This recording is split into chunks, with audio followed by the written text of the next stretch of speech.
welcome. You are looking at a special edition of Truth to Power. I'm the host, Darwin Griffin, and I've got a couple of very, very, very special guests with me on the set right now.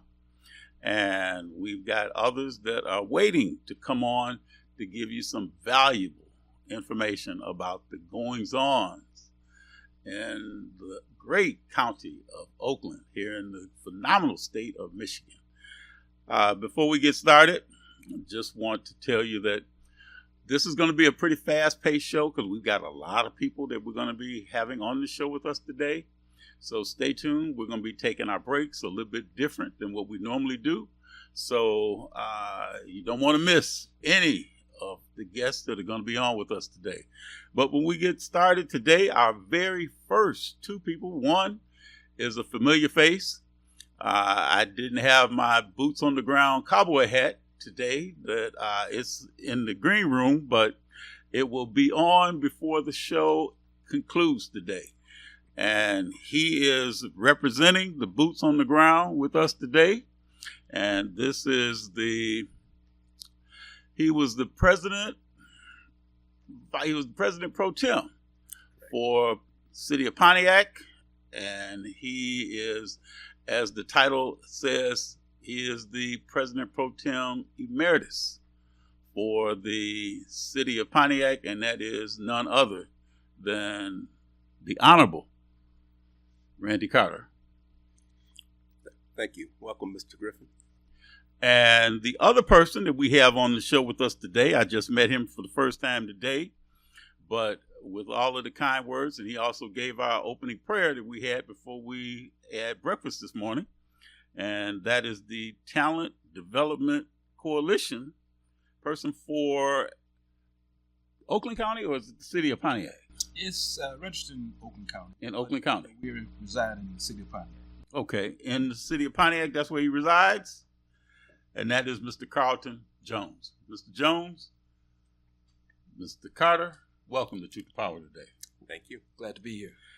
Okay, let's kind of talk a little bit about, there's a Pathways to Progress coalition that's going to be starting in the Oakland County. And let's talk about that a little bit. So, Randy, I'll ask you first. Primarily, we're talking about all access for all in building careers and building futures for young people. Talk about why this program is very essential for your community. It's necessary for individuals within Oakland County, especially Pontiac, to have a hands-on approach, something that they might have been lacking in school. The skilled trades is a pathway where they can generate them an income and have a future. They can also teach others. And it hasn't been done in a long time, and it was necessary. This group has got together that's necessary to reach out to children or youth and get them enrolled in a trades program. Now, is there a certain age group that you're looking at trying to recruit people? 18 and up. 18 and up? So when you say up, what does that up ceiling look like? I mean, so somebody as young as I am could be in a program like that? Exactly. Okay. And Mr. Jones, kind of give us a little overview of the PTP AFA and how the residents can qualify and get ready for that program. Okay. Well, Mr. Griffin, let me just say this. State Representative Carter has been very instrumental in supporting workforce development throughout years. And we were fortunate about 6 years ago when we put together what we call Talent Development Coalition. Mm-hmm. That coalition was to address, especially in the urban community, how underserved communities and individuals in that community just did not have access to skilled trades opportunities. Somehow or another, they was always being promoted, just go to college. We had nothing against going to college, but we realized that there was a whole lot of opportunity in the skilled trades area, especially in the area of construction, when we can foresee that our nation, our country, our states, counties were going through this transitional of infrastructure work, and we wanted them to be able to have an opportunity to be exposed to it and develop an opportunity for them to have a rise in their income.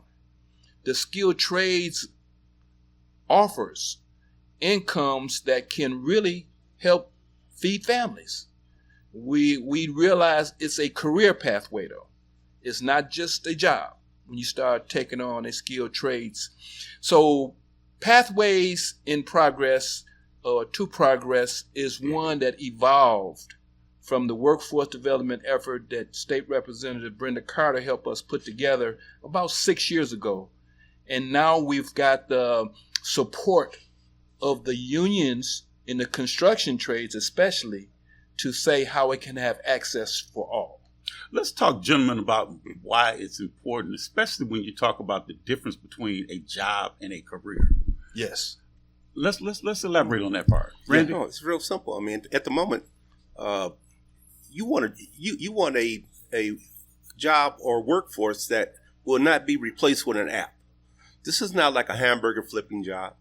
This is something that, like minds and developers and construction individuals, are moving from state to state, following a job. The job we might work on today might be in Pontiac. Later that afternoon, we might be in Milford. But we all have an expertise, and that development team is a unit that moves. Okay. Yeah. Now, I would say when you start, and that's one, I'm glad you asked that question, because a lot of time we try to have the students, and as Randy was saying, the age of 18 is usually when you really say that you either have a GED, or at least you should be pursuing a GED, or have your high school diploma. Because now you're at a point where you start talking about really looking at what you're going to do with your life. It's usually after high school. But those who choose or somehow or another did not complete high school, they can still get into the trades if they have at least a GED. So we start the mindset of a job, and there's plenty of jobs out there, but the jobs don't necessarily feed families. Exactly. It makes it very difficult. But if you get on a career track, the main thing that you're talking about as a career track is something that you desire to do, something that you create some passion for. And so you don't mind doing what you're doing, but it usually takes some credentialization to get on a career pathway. What do you mean when you say credentialization? It means post-secondary education beyond just a high school education. Exactly. You have to really commit to, and that's not always saying just go to college. Mm-hmm. You can get credentials by getting certifications. Most people don't realize, people in the IT world, they very rarely require for them to have college degrees. But they are high-paying positions. But they do expect for them to have certifications and credentials for what they say they can do. So for some of the individuals that might be interested in getting into a workforce, this is essential with what you're doing with the Pathways to Progress, because of the fact that they can take their expertise and go anywhere. Correct. In the entire United States. Correct. Or probably even other countries as well. Is that correct? Correct. You know, because that's the thing, because if you get into a career path that can go, and like you said, you're trained in, let's say, Pontiac. Correct. But then you could take that to Boston, Baltimore. Correct. Los Angeles. Correct.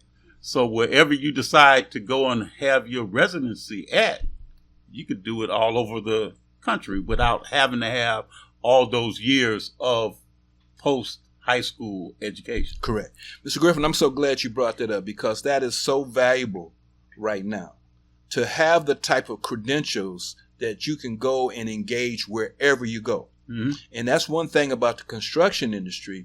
People don't always understand when they say or they hear the word journeyman or journey person. Mm-hmm. Now, what that refers to, as Randy was saying earlier, you get the credentials of a journey person or of a journeyman. You can journey anywhere and you get paid that same rate regardless, whether it's here in Oakland County, Wayne County, state of Michigan. You become a certified journeyman in the skilled trades and construction. That puts you at a whole nother income level in your pathway of your career. And the other thing that's nice too is that there's a lot of opportunities, especially the benefits. Correct. That you get in that type of occupation. Yeah. Yeah. Because that's like, when you talk about retirement, when you're talking about stock options, when you're talking Correct. about a lot of other perks that Yeah. you get Yeah. in that, and don't have to have all those additional, as you both saying, post high school years that you have to be. One of the big benefit, Mr. Griffin, is not having any student loans That's a to good pay point. back. That's a great point. Yeah. That's a great point. Well, we got to take a quick break, and we'll be right back. And we've got another gentleman that's going to be coming on the set with us, and then we're also going to be joined by a caller as well. So stay tuned. You're not going to want to miss this information we're disseminating now.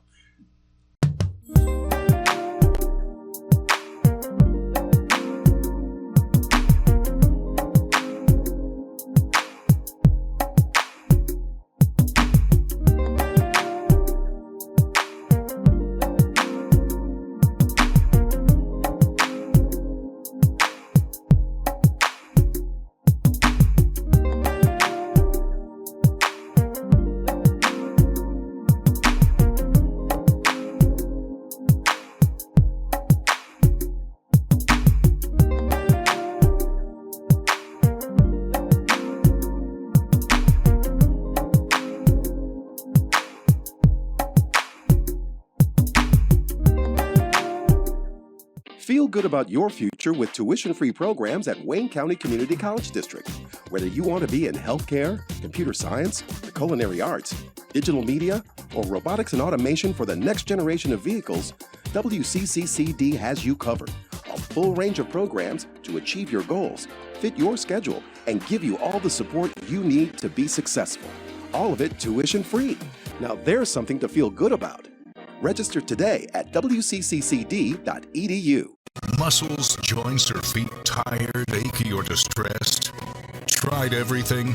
Ringmaster Rubbing Oil is a vintage topical pain reliever, trusted for over 70 years, with a rich formula for the treatment of stubborn aches and pains. Packaged in a glass bottle for purity, our liquid can also be used in warm water for foot soaks and compresses. A little goes a long way. Try our time-tested formula, available in several sizes. Make a donation to WHBR-TV and receive 2 2-ounce bottles of Ringmaster Rubbing Oil for $25. Call 313-868-6612. Every Monday through Friday from 12 noon to 3 p.m., it's the Tavis Smiley Show. Distributed by R.J. Watkins Studios. Clean up on aisle 5. Sounds like my life right now. Just one big mess. What's going on? It's my property taxes. What? I am behind and I am so worried that I'm going to lose my house. I can pay some of it, but I can't pay it all at once. Sorry to interrupt. I'm Eric Sabri, the Wayne County Treasurer. The last thing I want is for anyone to lose their property to tax foreclosure. We have assistance programs to help. For more information, go to treasurer.waynecounty.com. We're here to help. All media platforms are engaged. Copy. Get ready to launch your show or product. Periscope ready. We're 5x5 ready to launch. Copy that. Trend worldwide across all major platforms. Ignition. 3, 2, 1. The world is waiting. Watkins Broadcasting. More than just TV. Block time is available. Get yours. Call 313-868-6612. That's 313-868-6612. Executive producer R.J. Watkins. Program director Henry Tyler. 107.5 FM. WGPR HD3. RadioWeCanSee.com.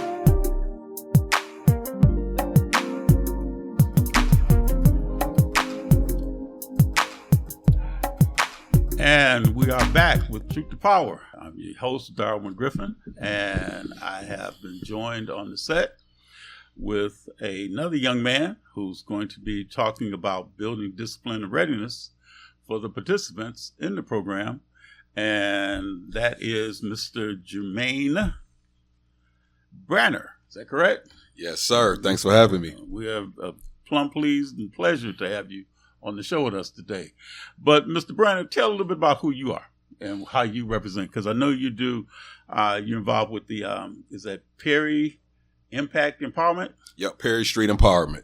Yep. So my name is Jermaine Branner. I'm the executive director of Perry Street Empowerment. And Perry Street Empowerment is an organization that with our goals is to train, hire, and empower the community to give them the trade skills they need to make themselves more valuable to the marketplace. So how is your involvement with this Pathways to Progress? So how much involvement are you involved in with this program? We're all the way in. You know, I just want to say I thank God for State Rep Brenda Carter, because she saw the need in our community. She saw the need that our young men and women needed the talent, needed the skills, and needed the opportunity to make sure that we are in position so that when the contracts come, when the opportunities come, there's no more excuses of the community didn't have the skills, they wasn't ready to jump into the workforce. She's making sure that the community have that opportunity to get ready. So, Mr. Branner, give your elevator speech, as I call it, as to why you would look and tell a young person that's interested in getting into a career in skilled trades why they should, look into this program. Well, you know what? I believe from my experience, once you learn certain skills such as carpentry, once you become an electrician or a plumber, you don't even have to really leave your neighborhood. You're one of the most valuable persons in your neighborhood. How many times have you heard your aunt, your mother, or a single mother scream for help because she need a plumber? She needed an electrician. She need an HVAC because her heat is cut off, and she may have young men in the household. She may have brothers, in the city, but for some reason she have to make a call outside of her neighborhood, outside of her family, just to make sure that need is fulfilled. So this is very important for a young man or a young woman to be not only valuable in their own neighborhood or in a family, but as the data shows the world, the data shows that we need at least 70,000 more electricians and plumbers. So there's just a need that State Rep had saw and that she's fulfilling. Well, I'll ask you both, in terms of talk about some of the success stories that we've seen in the construction trades or the skilled trades. Let me just say this. I am so proud to share the stage with Jermaine. I watched him grow from the time I met him, and as a business person and as a person willing to help others. This is what this is all about, is us trying to help each other. And when we first started talking about working collectively together, I noticed him constantly evolving himself to see how he could reach out and touch more people. And from that, I see he even dovetailed into how he could get apprenticeship programs going. He's got an apprenticeship program going right now that I think is fabulous. And this is what we want to be about. You see there's an age difference here, but I just am very proud of this young man that he now is reaching back, trying to help somebody else. I know because others helped him. So he can talk about some of the success stories I know he's had just recently. But I'll just say this. About 6 years ago, I'll tell you, State Rep gave us some funding to go into the high schools. Mm-hmm. And we were able to go in and start taking some of the 11th and 12th graders and start getting them on some pathways other than just go to college. We opened the door to saying, how can you look at this construction industry? Because if you know the construction industry, it has not always been easy to get into it. Right. And if you haven't had the exposure or the relationships, it's still now, this program, Access for All, is a pre-apprenticeship program. So why is it that you have to have this pre-apprenticeship? Because you can't just walk into apprenticeship. Apprenticeship, you need to be the right mindset, you need to be right support, and you have to have certain things in place. Transportation is a major issue in the construction industry. They like for them to have driver's license, and they like for them to have dependable transportation, because that work could be wherever, and you need to be able to get there. But I'll let Jermaine talk a little bit about some of the success he's had with some of the apprenticeship programs that he's developed just recently. Go ahead, Jermaine. Well, Carlton, I appreciate, your observation, and I appreciate your mentorship with myself and my partners. But yeah, one of the stories that I can think about is this. Our company, we actually won a contract in Dearborn Heights and for a lead abatement project. But however, we didn't have enough lead abatement qualified workers to finish the project. So what we was able to do was we was able to formulate a class for the local Pontiac residents to become certified and licensed in lead abatement. We were able to. Now, what does that mean when you say lead abatement? Lead For the few abatement people is, that might not know. for sure. So you may have heard of the Flint crisis. It was lead in the water, lead in the pipes, or lead in paint. Mm-hmm. So there was government funding for certain cities to remove the lead up out of their paint. So a Pontiac company actually won a contract in Dearborn Heights. But however, we needed more workers. So we brought instructors to Pontiac, and we formulated a class of roughly around 25 to 30 people. Almost 75% of the people who entered that class, they not only passed the class, but they are now to this day licensed to remove lead anywhere in Michigan. So, and right now I'm still getting calls from people that entered that class like, man, I just want to thank you, man. I'm out here. We're in Canton. We're in Flint. And these are guys who was on parole. These were guys who barely got their GEDs. These was men and women that was just discouraged. So now to this day, and this is roughly around a year ago, their whole life has changed. So this is where my passion is coming from, to magnify what we did in Dearborn Heights and to make sure that, we form a collaborative impact and effort to come together to magnify this and make sure that we can create more Pontiac people to get the skills so they can travel throughout the world to show their value. I hope you picked up that when you say they were licensed. Mm-hmm. That's the type of credentialization that really opens the door. Once you get some credentials beyond high school, that is what the type of credentials that the state is saying they have a goal to get people credentialized. The county has a goal, and this goal is by 2030 is to get a larger participation of people getting post-secondary credentials. And his program is a good success of how you can come into something like lead abatement, get licensed, and it open up your opportunities around the world. So before we take our next break, give the credentials in terms, say, about what the qualifications would be for somebody to get into like a pre-apprenticeship program. You want to get that? Yeah. Let me speak to that, because this is where Access for All, and we've now joined hand. That is a program that Workforce Development Institute has, Access for All.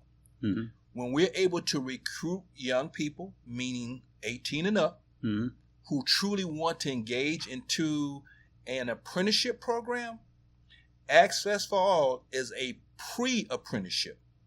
Now, that pre-apprenticeship will position you with some credentials like first aid training. That is a credentialization. You talk about safety training. That's a credential, because when you go on these major construction sites, safety is a major issue. Yeah, I know with OSHA regulations, with MyOSHA regulations, correct. Those are crucial correct. right there. Correct. So if we can get those things accomplished in pre-apprenticeship, then when you go into and get accepted into apprenticeship, you become a top candidate because you've already got that credential for safety training, first aid training. And then driver's license is a credential. Whether you know it or not, a lot of people now don't hold driver's license. And so we have to encourage them to get their driver's license. Why is the driver's license so important? Because a lot of companies will have vehicles, and they will give you a vehicle, but what will a vehicle do if you don't have? If you don't have a driver's license. Right. So if you see a lot of people driving these trucks around here or vehicles from companies, they can't have you driving their vehicles and you don't have a driver's license. Now, I was in I know about a program that I was involved with when I was, work first, in the Detroit area. Mm-hmm. And they had a stipulation where they would even help you to go, if you did have a driver's license, and let's say it had been suspended, to help you with paying back tickets that you might owe, so you could get your driver's license reinstated. Because that's also an issue that some people have as well. You talking up our tree what Access for All is planning to do. I'm going to let you expound on that. Access for All, the program that we're engaged with, and State Rep is the one who brought this, State Rep Brenda Carter brought this to us as an additional benefit to help people just like you saying. Now, you have to do your part, though. You have to come with the right mindset and the willingness and the commitment that you really want to do right. They will help you get your driver's license straightened out. They will help you with child care. They will assist you in the right situations with transportation needs. If your car needs to get fixed or something like that, they will try to assist you. That's by per case basis now. They just not open the door up. That's why you have to have a passion and commitment that you really are trying to get in this as a career, and you're not bouncing around like a job. Well, Jermaine, let me ask you this before we take the break. Yes, sir.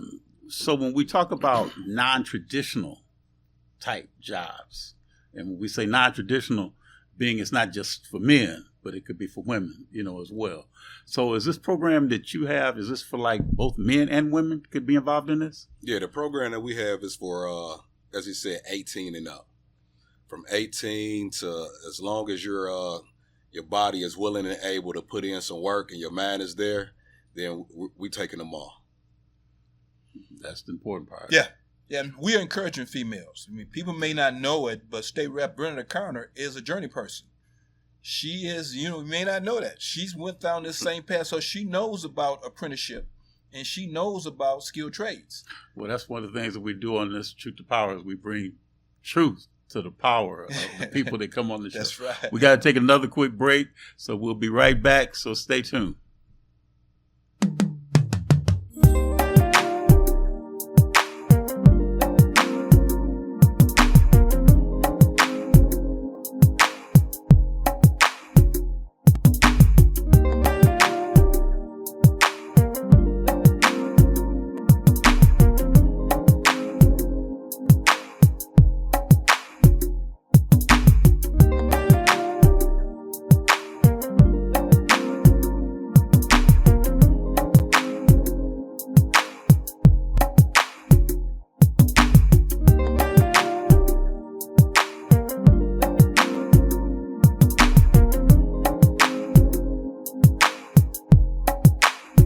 Block time is available. Get yours. Call 313-868-6612. That's 313-868-6612. Executive producer R.J. Watkins. Program director Henry Tyler. 107.5 FM.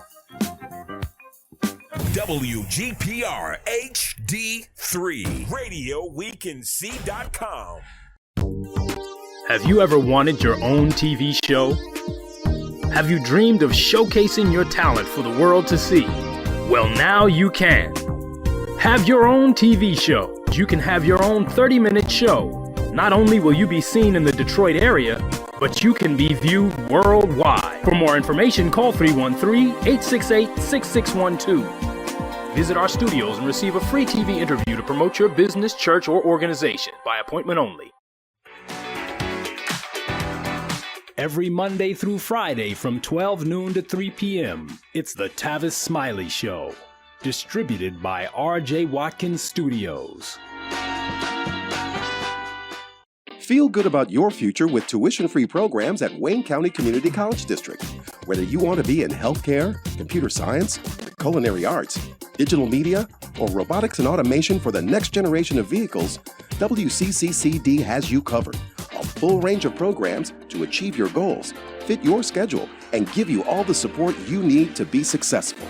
All of it tuition free. Now there's something to feel good about. Register today at wcccd.edu. Clean up on aisle 5. Sounds like my life right now. Just one big mess. What's going on? It's my property taxes. What? I am behind and I am so worried that I'm going to lose my house. I can pay some of it, but I can't pay it all at once. Sorry to interrupt. I'm Eric Sabri, the Wayne County Treasurer.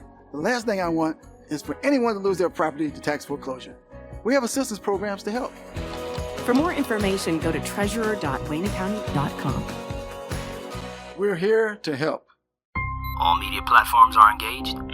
Copy. Get ready to launch your show or product. Periscope ready. We're 5x5 ready to launch. Copy that. Trend worldwide across all major platforms. Ignition.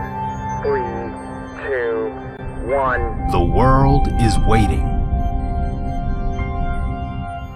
Watkins Broadcasting. More than just TV.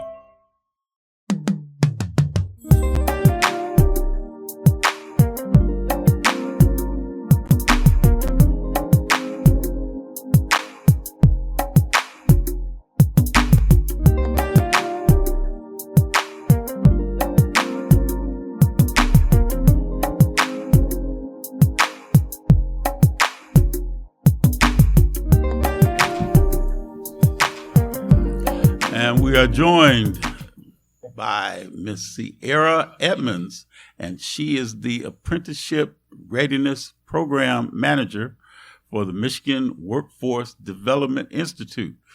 That's a handful to say. Good morning, Miss Edmonds. Welcome to Truth to Power.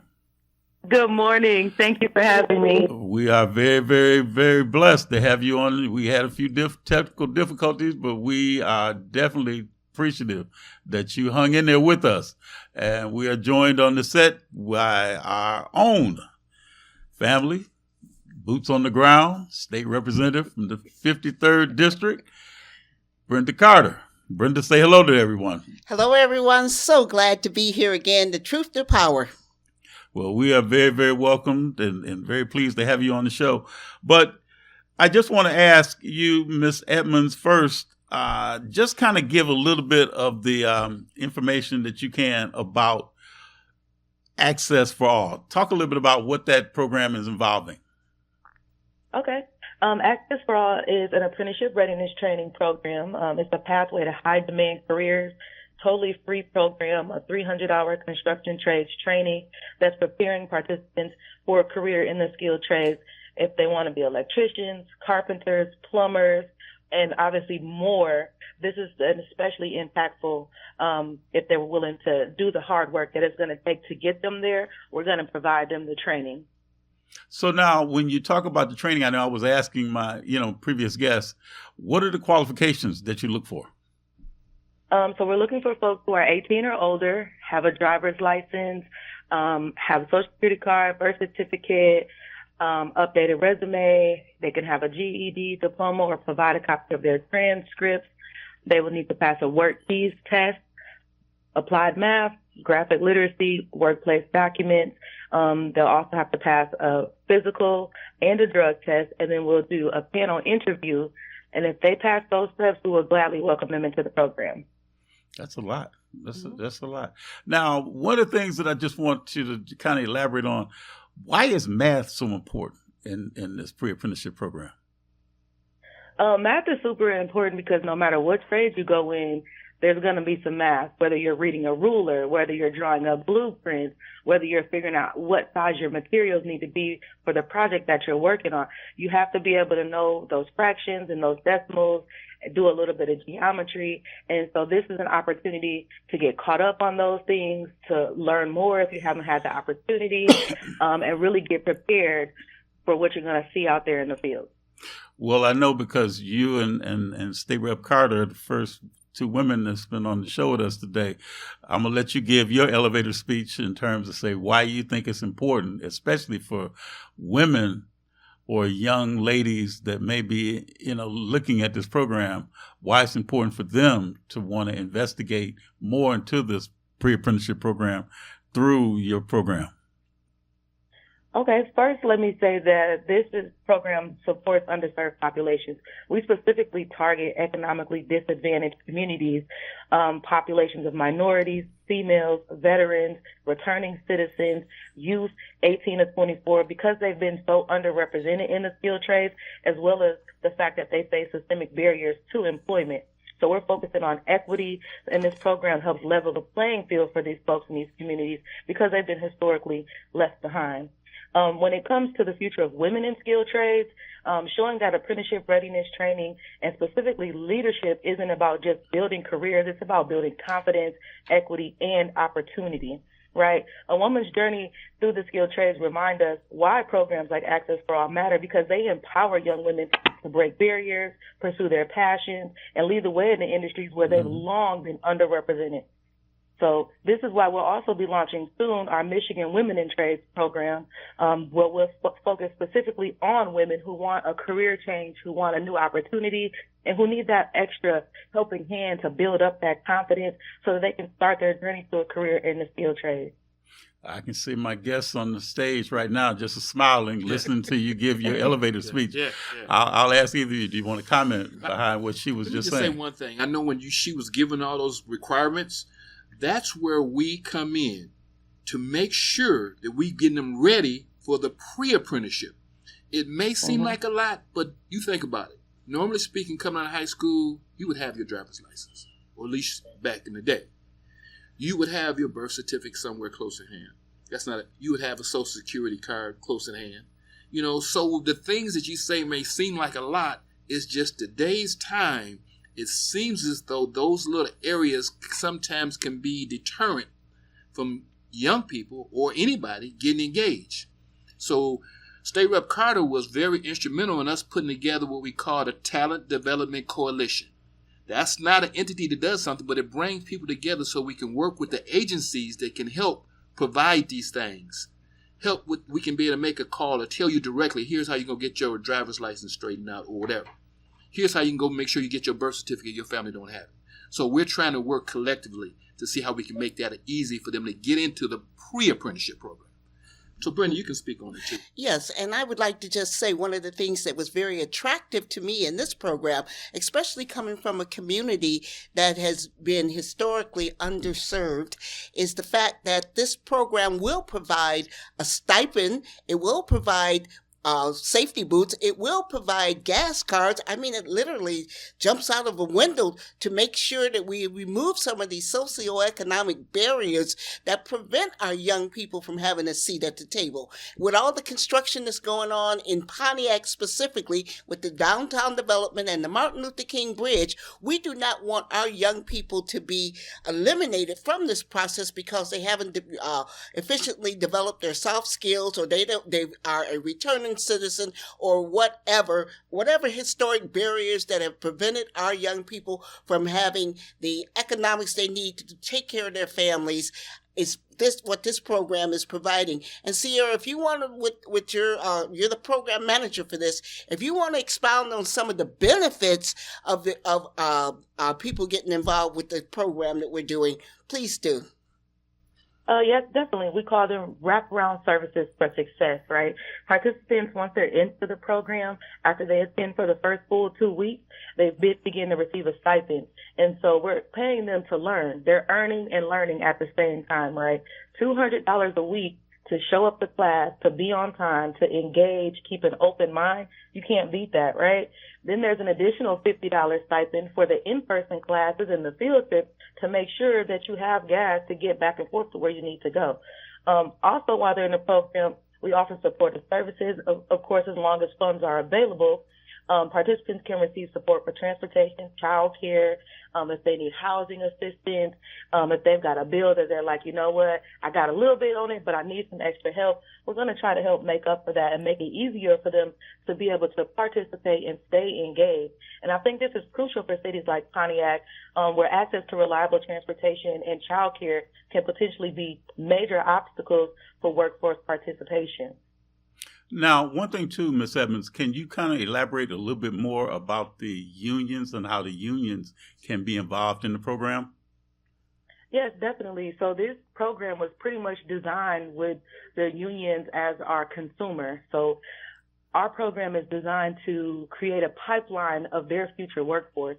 And so we do encourage folks to apply for the union, apply for the union apprenticeship programs, or go with a union contractor. Most of our cities, when available, we have trades folks come and sit in to our panel interviews. We want this program to be designed as if it's an apprenticeship. So we're holding folks to the same standards when it comes to the interviews, when it comes to the participation. They also come to classes and give presentations about their trade, about the benefits, about how to get signed up in apprenticeships. We also go out and we visit the local union JAPCs. They join us in community projects as we're building up these communities that we're serving across the state of Michigan. We've done the Workers Memorial Park over in Jackson. We've done the Workers Park over in Grand Rapids. We're currently working over in Kalamazoo to get into the Kalamazoo Event Center. So across the state, we are bringing them in to work alongside our students where they can assess them, they can see the hard work that they've put in, they can see what they've learned, and how they can utilize them in their upcoming open positions. Wow. I mean, it doesn't leave much to, must be that. What were you going to say? No, I was just saying that if you hear what she's saying and understand this is an opportunity of a lifetime, it's economics changing in communities like Pontiac if we can get them to understand how important it is to have the right mindset to come into a program. When you talk about unions, if you're not familiar with how the unions work, you cannot go on a union construction job unless you come on as an apprentice. So you have to go through the apprentice process to even get on the job to learn. How long is the program for? It varies from trade to trades.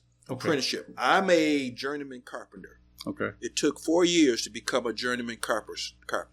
It's 5 years for electrician. Some of the trades could take 2 to 3 years, like painters and something like that. It doesn't take as long. But the thing about that apprenticeship, you start getting paid, and what you talked about earlier, you start earning benefits from day one as an apprentice. So when you become a journeyman, you already have, like I had 4 years of time in my benefits going through, and I was getting paid all the time when I was an apprentice and elevating income as I went through the apprenticeship process. So it's not like you locked in going to school and not getting paid. You're getting paid because you're working with the journeyman, but you're an apprentice, and you're getting all the benefits that you would get inside the union. Wow. Exactly. And I think it's super beneficial to note that this program is only 9 weeks. In 9 weeks, you get your OSHA 30, first aid, CPR, lead, asbestos, silica awareness, as well as the multi-craft core curriculum certificate. When you get picked up for that apprenticeship, your first week is not going to be at the apprenticeship school because you've done your first 300 hours of training that they would have had to pay for and put you through. Now they can find you a contractor and you can go straight to work. Yeah, that's what usually happens from this program. So it's a huge benefit to communities like Pontiac, Flint, Saginaw. You know what's happening.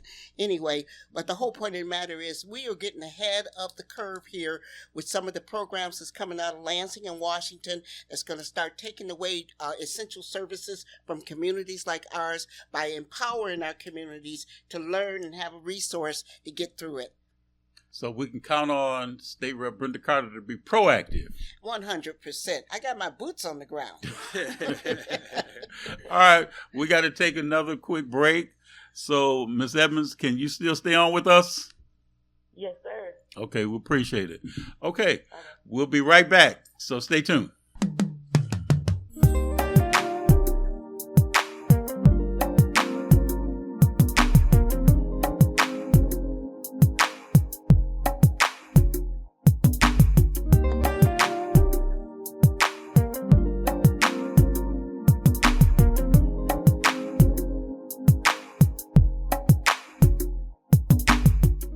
Block time is available. Get yours. Call 313-868-6612. That's 313-868-6612. Executive producer R.J. Watkins. Program director Henry Tyler. 107.5 FM. WGPR HD3, RadioWeCanSee.com. All media platforms are engaged. Copy. Get ready to launch your show or product. Periscope ready. We're 5x5 ready to launch. Copy that. Trend worldwide across all major platforms. Ignition. 3, 2, 1. The world is waiting. Watkins Broadcasting. More than just TV. Watkins Broadcasting is going worldwide. Now you can watch Detroit's own WHPR on your TV from anywhere in the world. No matter where you are, you can stay in the know with WHPR TV and Roku. You can get your easy-to-install Roku box from wherever you shop for your entertainment gear. Once your Roku box is connected to your TV and internet, go to the channel store on the home menu of the Roku box. Enter WHPR TV in the search engine and add it to your channels. That's it. That's all you need to get the best in entertainment, news, and talk, no matter where you are. Roku brings all of your favorites to your TV. Netflix, Hulu Plus, Crackle, HBO Go, and now WHPR TV, Detroit Live.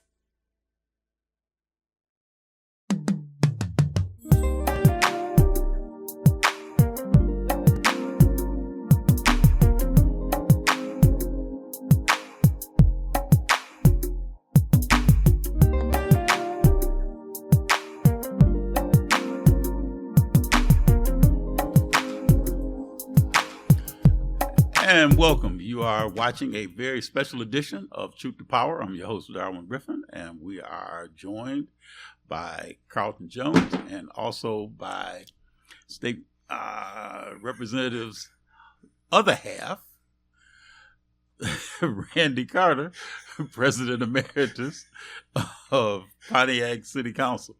But as you see, we have a little bit of fun, on the show with us. So we just want to make certain in terms so that everybody, when they come on the show, they will definitely want to come back, on the show again. But let's kind of elaborate a little bit more. Is there something else, Ms. Edmonds, that we didn't get a chance to talk about, in the time that you're on, that you'd like to elaborate a little bit more, especially more so with the partnership with the unions? Because we know that it's important for persons, once they complete the program and get their apprenticeship or get their journeyman license, that they should be a part of a union. Do you stress to them about the importance of joining the union? Yes, Darwin, we do. That is actually our goal, right? Like I mentioned earlier, the trade partners, the unions, they are our consumer. They are the end goal here. We want folks to join the ranks with the union members. We want them to be invested in what that looks like. We want them to have access to the benefits and the pension so that they can have financial stability and take care of their families. And we want them to have a voice, right? We want them in those spaces so they can vote on folks in the positions that lead the unions and lead the labor movement, so that they look like them, so that they know that there's folks in those spaces that are there to serve them in their community. So yes, it is definitely stressed upon while they're in the class. We discuss what apprenticeships look like. We discuss how to fill out apprenticeship applications. We have a newly hired placement team who's going to start walking alongside folks, following them 30, 60, 90 days post-graduation and figure out what is it that they need, what door needs to be open, what barrier needs to be removed, so that they can have access to those apprenticeship opportunities. We've also made relationships with some signatory contractors of unions who are willing to sponsor graduates into apprenticeships, which is a second pathway into the union and into the employment space, because we know that they only pick up a certain amount of apprentices per year, depending on the trade. Well, you touched upon a topic that's dear to me, especially when you talk about the follow-up. When you talk about the 30, 60, 90, and we used to do 120 days. Mm-hmm. But that's crucial because everybody may have mitigating circumstances that could happen to them once they complete the program.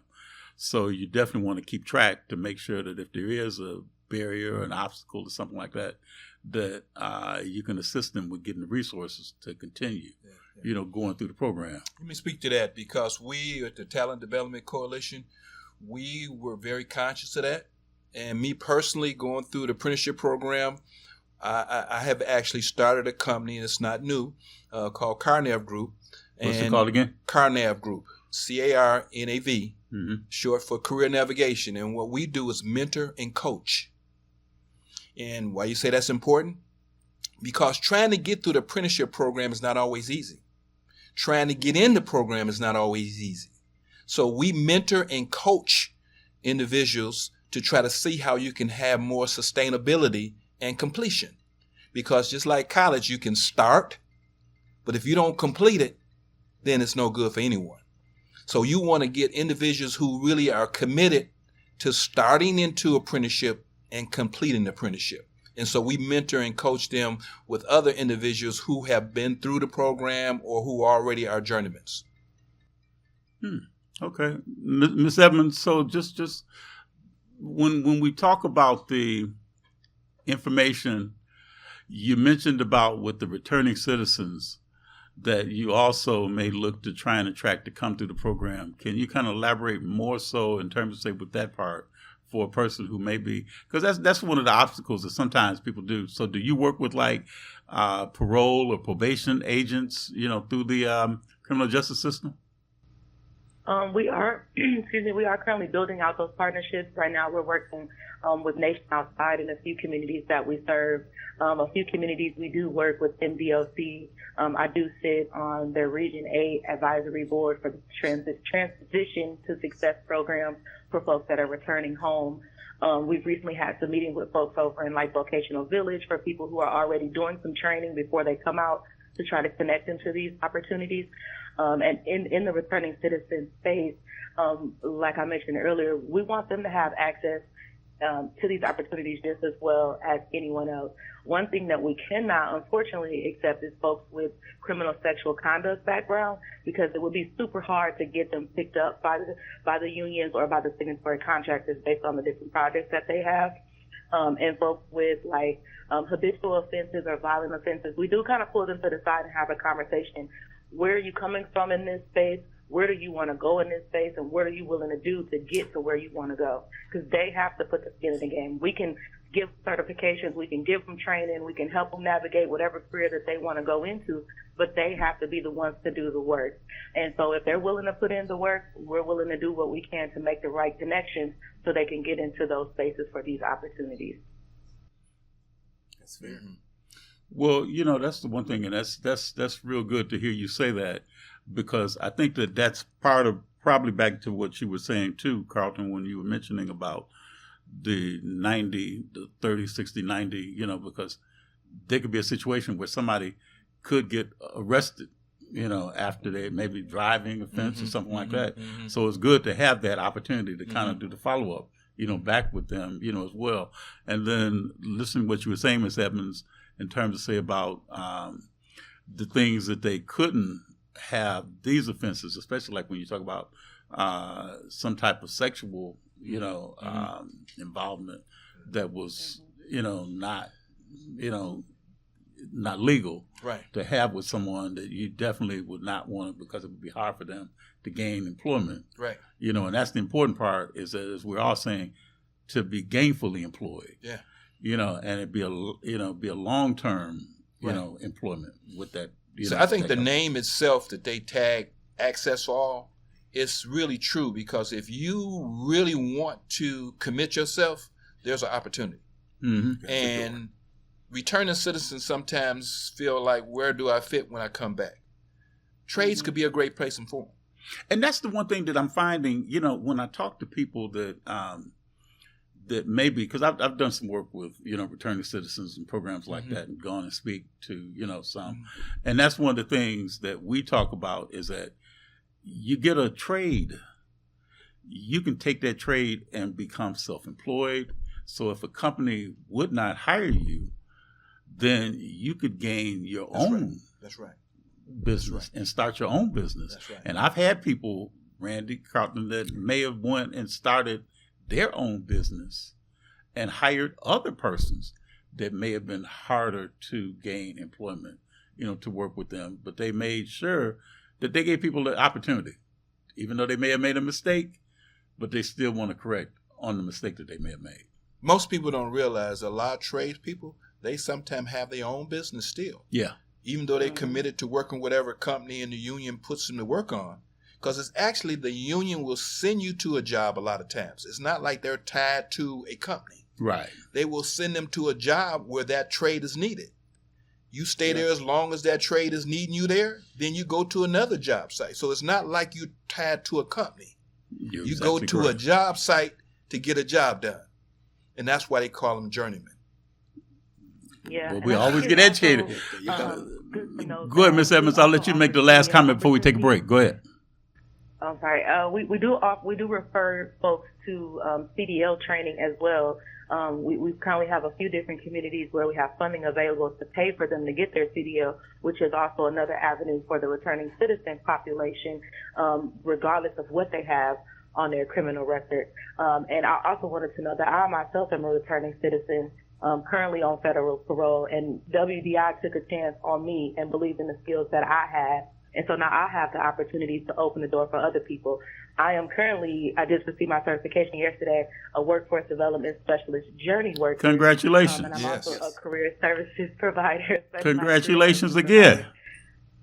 So we do return, we do not reoffend, and the possibilities are endless in the spaces that we can be in and be successful and be a contributing person in a society and help rebuild up the communities that at one point we may have been a part of destroying. So I'm totally an advocate for this population of folks because it is near and dear to me, and our skilled trade partners have been very open to allowing them in these spaces and working with them as well. So.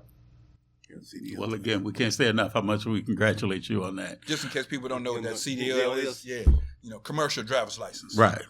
Okay, we got to take a break, and we'll be right back with Ms. Edmonds, Mr. Carter, Mr. Jones. We'll be right back.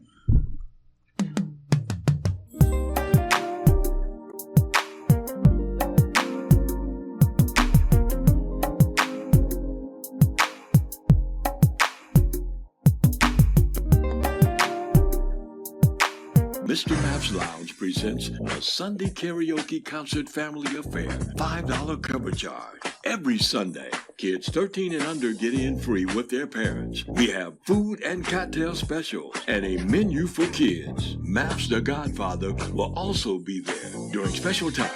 Doors open at 5 p.m. For more information, call Chef Lord at 313-523-7620. Mr. Maps Lounge is a cash-only bar. Watkins Broadcasting is going worldwide. Now you can watch Detroit's own WHPR on your TV from anywhere in the world. No matter where you are, you can stay in the know with WHPR TV and Roku. You can get your easy-to-install Roku box from wherever you shop for your entertainment gear. Once your Roku box is connected to your TV and internet, go to the channel store on the home menu of the Roku box. Enter WHPR TV in the search engine and add it to your channels. That's it. That's all you need to get the best in entertainment, news, and talk, no matter where you are. Roku brings all of your favorites to your TV. Netflix, Hulu Plus, Crackle, HBO Go, and now WHPR TV, Detroit Live. You're watching WHPS, Highland Park, Detroit.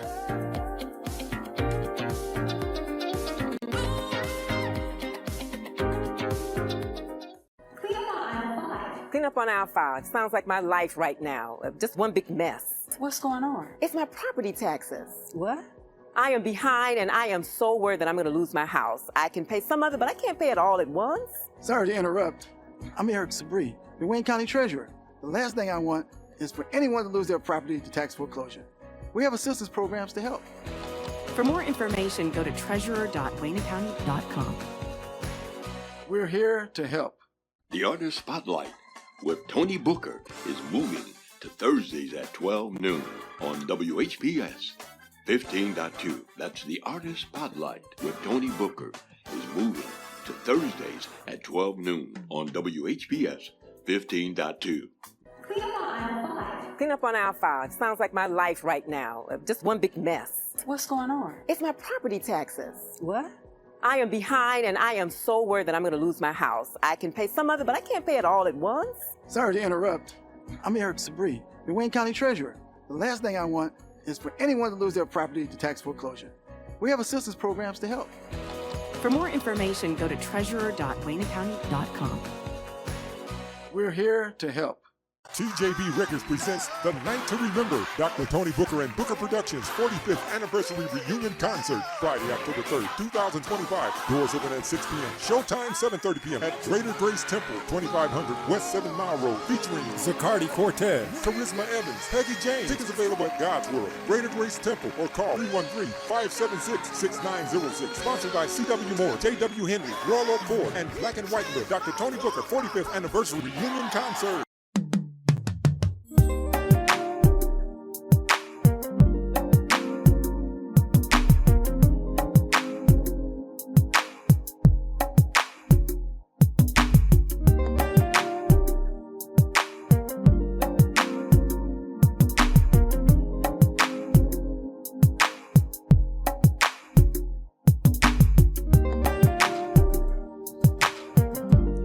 Okay, and we are back with Truth to Power. I'm your host, Darwin Griffin, and she is serving as my unofficial co-host for the show, and that is State Representative in the 53rd District here in the state of Michigan, State Representative, the Honorable Brenda Carter.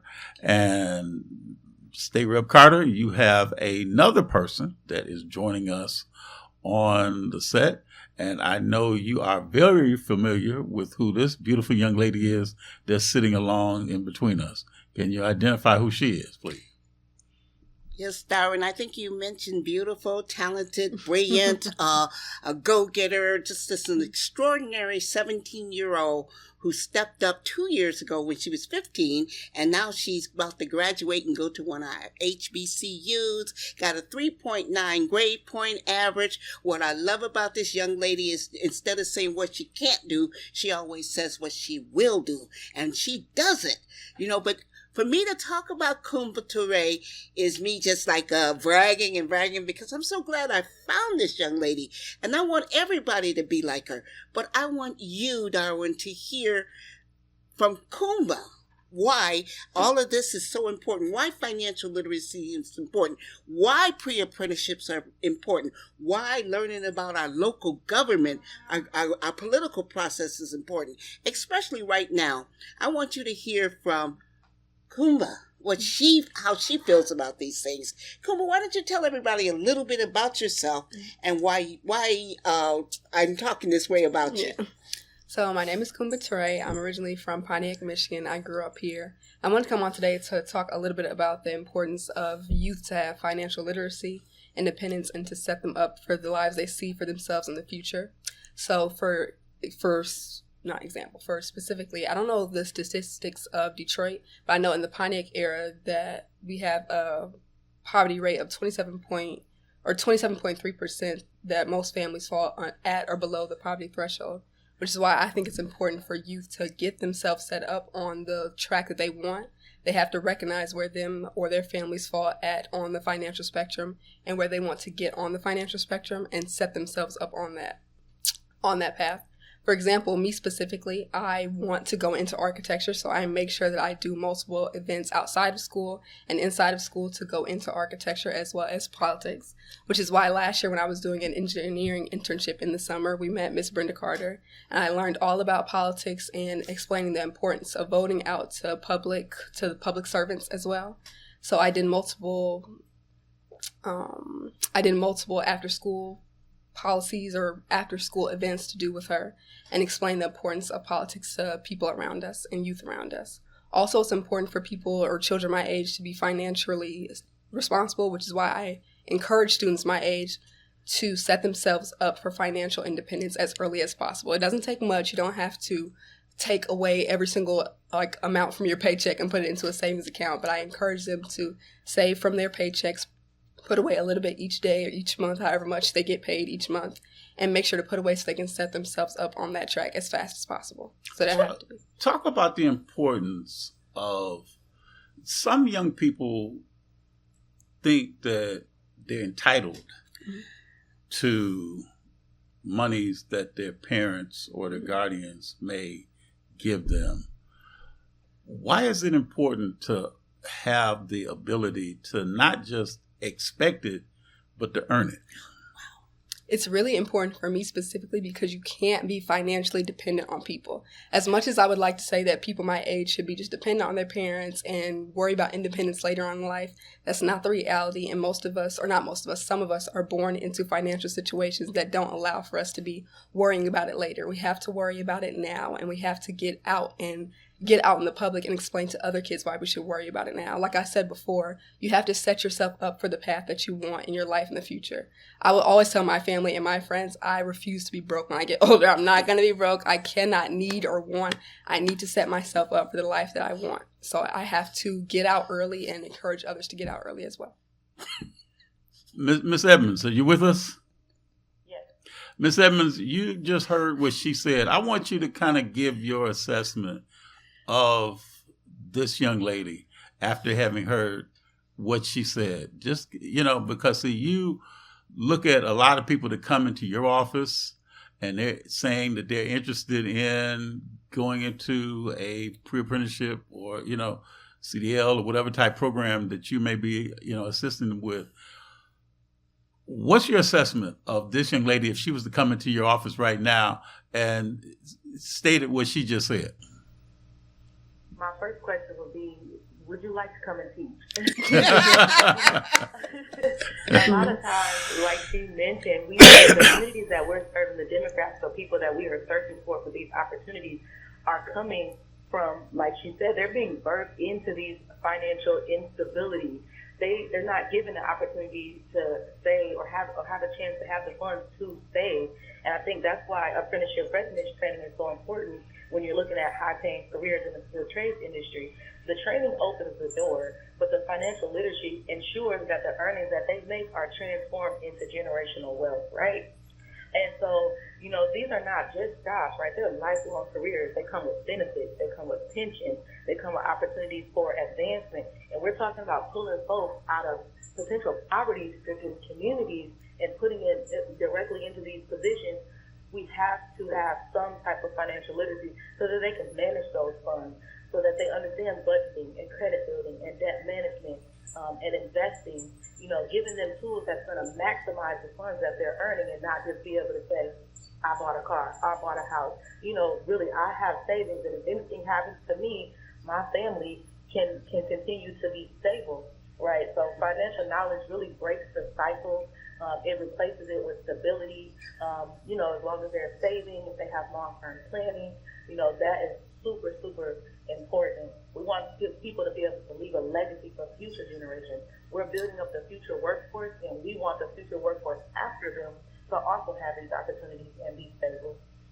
I think it's also super important to note that if we're doing this financial literacy piece for folks, it's providing sustainable impact, right? They're not just passing on income, they're passing on financial knowledge. They're creating a ripple effect. And so their children are going to grow up seeing wealth-building behaviors, and they'll be able to model those, which in turn will create a cycle of empowerment instead of struggle.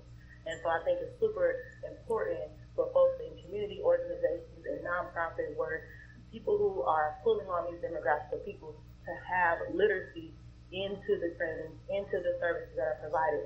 So we're not just pulling them out of these spaces, we're teaching them how to stay in those spaces and be sustainable. Well, I'm going to say this to you, Ms. Edmonds. Listening to you and having met you for the first time via the phone, that I am very impressed with your spokesmanship ability. And I think that for that, you getting your credentialing, that was a very, very wise move to be able to go and award you with all the accolades that you have gotten. So I definitely want to make sure that you come back on the show again and we hear about more success that you've had in your career path? Thank you. I would love to. I'd be honored. And the credentials that I received, I went through an apprenticeship process. I had to apply. I had to get picked up. I had to go through in-person training. I had to go to on-the-job training. So I'm not just saying, oh, hey, this is a great opportunity. I'm speaking from experience that this will change your life. This will Absolutely. put you in a better position than what you can when you walk through our doors. Well, and it's interesting because I want to go back to, something you said and something that, my special guest said, is that at her age, what were some of the obstacles, Ms. Edmonds, that you went through? Because that's one of the critical things that a lot of people may be identifying with, in terms of, say, what you may have gone through or what she's going through. What are some of the obstacles that you went through, that may have kind of led you to where, things might not have been some obstacles, some barriers that you went through? What were some of them that you went through? I think my biggest obstacle was being hard-headed, was not listening to the people that were trying to instill in me the literacy and the stability components that could have put me in a position similar to this a lot sooner. And I think a lot of times the youth, they're like, oh, you don't know what you're talking about, not knowing that they've been there, they've done that, they've experienced it, they went through the struggle to try to bounce back and get into a better position. And we can really trust what they're saying. And so I think that had a lot to do with it. And then also just coming from parents who did not have financial literacy, who did not understand building generational wealth, who had to work 2, 3 dead-end jobs at a time, were never at home to really parent and instill morals and values into us as children so that we had something to stand on when we got out in the real world. But I will say that I am truly thankful for my barriers. I'm thankful for my struggles because they made me who I am today. Without those, I don't know if I would be able to relate to the communities that I serve, if I would be able to stand in front of people and what I'm preaching in terms of these open opportunities, because I didn't live it. And so being able to have that lived experience is super important. But I also want the folks that are coming up behind me to know you do not have to go through those things to get in a better position. You can listen now, you can train up now, and you can get in a position that took me 12 years to get into in just 12 weeks, right? And so that for me is the rewarding part of this, is to be able to deter folks from that path by not just saying, oh, don't do that, listen to me, I have experience, but here's a real life tangible opportunity that can deter you from having to go through the prison system or having to be oppressed or having to get a million no's to the employment opportunities that you really want to have. Great point. Very good point. Very good point. Now, I believe we're joined on the phone now. We've got Ramona Greenlee. Is she on the phone?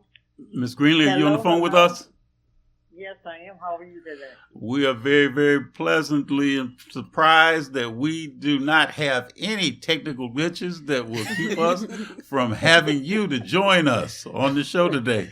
So we are so pleased to have you on the show with us. But now you are with the Empower Circle, correct? Yes, I am. Empower Social Circle. That is correct, sir. Okay, can you tell a little bit about what is Empowerment Circle? It's Empower Social Circle. Okay, can you tell a little bit about what the organization that you belong to, what's it's all about? The organization that I belong to is Empowering Children and Building Communities and Celebrate Diversity. And what that is, though, we work with special needs children from the ages of 5 to 16. And what we say from 5 to 16? Yes. Yep, 5 years old to 16. Okay. Of age. And we work with special needs children, and we're teaching them life skills, social skills, arts, games of therapy, and emotional expression themselves, just to be able to who they are. They just want to be accepted for who they are. So talk about how that may relate in terms of, say, especially with the program that Ms. Edmonds was talking about, and what the initiative that State Rep Carter is looking at doing there in the Pontiac area. Well, we started with Miss Carter. She came in with financial literacy, and that is just opening the door for them. They are so excited. You know, when with special needs children, you got that 20 to 30-minute window with them. So they are so excited to be able to save money, to engage. And just, you know, every week when Miss Carter came and she gave a bank, you know, a little penny bank, and they've just been saving. They've been saying, Miss Greeley, I've been saving. I've been putting my money behind. You know, and that's a lot that kids don't recognize. You know, to save your money for whatever you like to do, and, you know, just to take that responsibility.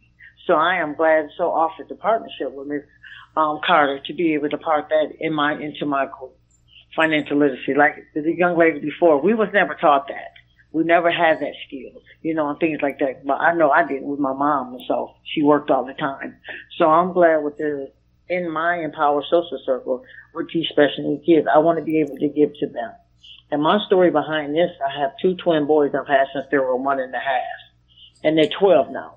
So I created this Empower Social Circle for them to be able to socialize, to engage, because they lack that skill. And it's just been very hard for them. So tomorrow will be my 2nd anniversary that we've been here. We in Pontiac at the Ruth Peterson Center.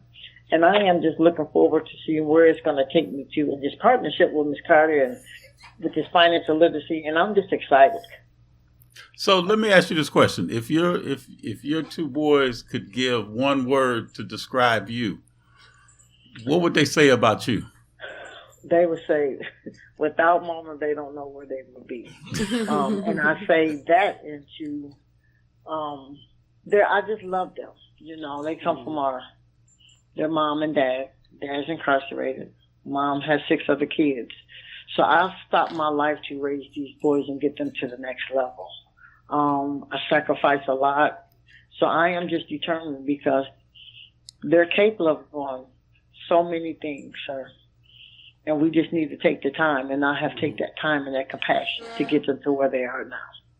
Yeah, because that's one of the things that I've had many guests come on the show before, but so just real quick, Ms. Greenlee, what do you think are some of the things that young people are saying to us seniors about what they would like to, because there's a communication gap between us and the seniors, and I'm going to, ask Mr. Ray about that, as well. But what do you think, Ms. Greenlee, are some of the gaps in terms of, say, with communication between the younger generation and the senior generation? I think what it is, we need to hear them out because there's so many kids that need that stability in their life. They don't have that father figure. So when children feel included, they shine much better. And they just want to be a part of life. And I think with the older group, showing them the way and just taking the time. Because it takes a village to raise these children that's out here nowadays. They just want to be loved. We don't know where they're coming from, what's going on in their home. But when they're in your presence, just give them that time and that love. Well, I'm going to say, Ms. Edmonds, I'm going to ask you that same question that I'm going to get to Mr. Ray. What do you think about that? What do you think of the gap between the younger and the older generation? I think it is a huge gap, and I think it's super important for us to figure out a way to bridge that, not just for the older generation to teach and guide the younger generation, but for the younger generation to teach and guide the older generation as well, to show them that what we have been doing for so long isn't working. To come in with their innovative ideas and strategies and their creativeness to be able to create different opportunities and pipelines that our youth can adapt to bring in the older generation to understand that in order for us to have a different outcome, there may be a few different things that we need to try, right? And so facilitating these type of conversations where we can bring both generations together and put people in a space where they're open to listening. That is, I think, the biggest barrier. Sometimes you get the older folks who may be stuck in their ways because this is all they know. And then you have a younger generation of folks who have been exposed to so much technology and so much in terms of education that they have now took their creativeness and had all of these bright ideas that could put us in a different space that can transform our workforce, that can transform our education, that can put us in the mindset of being financially literate to create generational wealth. And so I think the biggest part is bringing folks together, teaching them how to sit, how to listen, how to take in, and how to work together for a different solution for us to be able to move forward so that we can teach people a better way to live, so that we can have access to the opportunities and be at the table and have a voice at how our world is being shaped around us.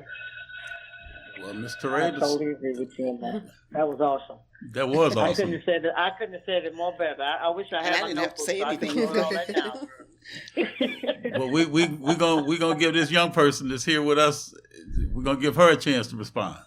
Mr. Ray. Similar to what she said, I know that a lot of young people feel discouraged when talking to the older generation because they seem stuck in their ways, as well as the younger generation can be very stubborn. So it's almost like two heads butting when you try to speak to an older person, and they almost talk down to you. Just in my experience, as well as my friend's experience, they almost talk down to you, so they feel discouraged, as in, I'm not going to speak to you because you don't care what I have to say. You're going to talk to me as if you know better than me, even though you haven't been open to learn things that I know we can teach each other. There's no need. So there's no need to butt heads when you can just go figure it out yourselves. When in reality, you can't do it yourself. You have to work with the older generation and the younger generation so you can bridge a gap and learn more from each other. I also know, and I hate to say it, but I also know there's a plague amongst the younger generation. And it's almost as if it's okay to not care about financial literacy and about most things that are important. For example, schooling, going to college, stuff like that. So it's becoming a plague because it's spreading amongst a lot of the younger generation, as if you shouldn't care about things that are important like that because it's not going to matter when you get older, even though me and you know it does matter when you get older. But if we don't, I don't exactly know how to fix that plague, but we need to figure out the root of the problem. And I think some of it is social media, but we need to figure out the root of the problem and dismember it so that kids can now know it's okay to learn about financial literacy. It's important to learn about financial independence and spread it to others. I love it. Carter? What can I say? I mean, this is amazing. I mean, from different generations saying the same thing, which means there's an opportunity for us. There's hope for us. And, you know, I witnessed it firsthand on both of these levels. On the legislative boot camp where I saw a 10-year-old.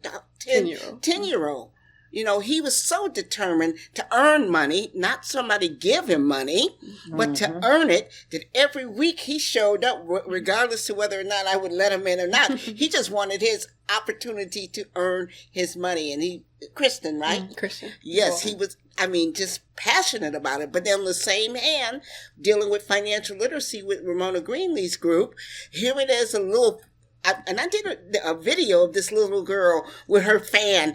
Each one of these young people got a piggy bank, and I just told them one thing. I said, I'm going to be back in a month. The banker's going to come back here too, and whoever has the fattest piggy bank is going to get a big prize. So I'm learning that all these kids are saving money. Now, how many kids save money? Come on. You get the money, you run to the store, get you something to eat, and back at your mom or dad and give me some more money. Give. Older people do the same thing. But. Well, you got that right. That money burns a hole in people's pockets. But you getting my point. Mm-hmm. In order for us to circumvent and mitigate generational poverty, primarily in our communities, because if you sit back and you look everywhere else, people are making money off of things. But for some reason, we're not. In order to break that cycle, just like we broke the school to prison pipeline with 4625, yay. Anyway, that was my bill. We have to do the same thing with financial literacy. We have to, when we were growing up, and I can tell you, I grew up in Detroit on Russell Street. There was Miss Love's, Mr. Taylor's, all these things, Mary's resale shop, all these black businesses being part of the economy. If you go over there now, the same place where Brightmeyer and Sherrod and right off of the I-75, everything's gone except Russell Street Baptist Church. So we have to look in our communities and most importantly, teach our young people that if they want it, like Christian, like Kumba, like Ajani, These young kids showed up every single week to earn money.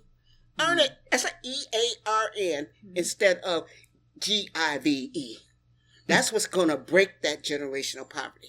There's a big difference. Ms. Greenlee, Ms. Edmonds, stay tuned. We're going to be taking a quick break. So we'll be right back with Mr. Ray, State Rep Brenda Carter. We'll be right back.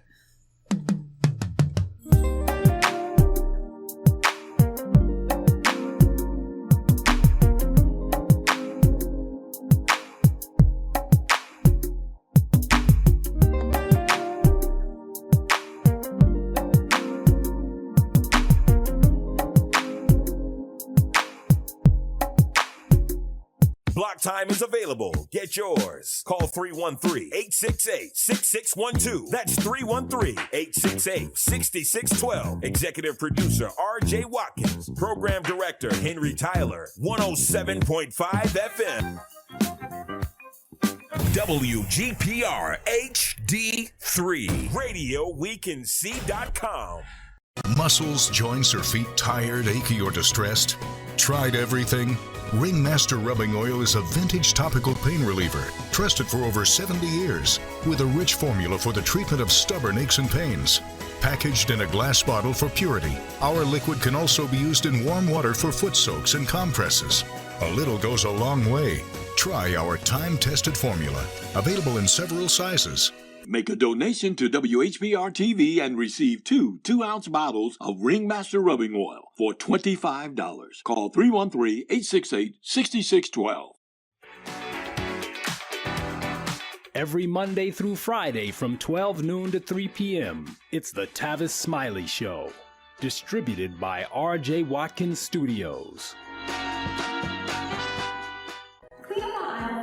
Clean up on aisle 5. Sounds like my life right now. Just one big mess. What's going on? It's my property taxes. What? I am behind, and I am so worried that I'm going to lose my house. I can pay some of it, but I can't pay it all at once. Sorry to interrupt. I'm Eric Sabri, the Wayne County Treasurer. The last thing I want is for anyone to lose their property to tax foreclosure. We have assistance programs to help. For more information, go to treasurer.waynecounty.com. We're here to help. All media platforms are engaged. Copy. Get ready to launch your show or product. Periscope ready. We're 5x5 ready to launch. Copy that. Trend worldwide across all major platforms. Ignition. 3, 2, 1. The world is waiting. Watkins Broadcasting. More than just TV.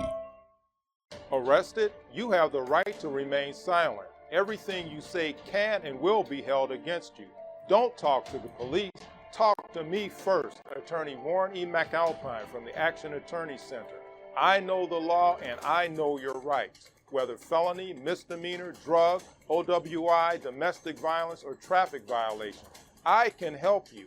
Call today. Warren E. McAlpine, 1-888-292-6908.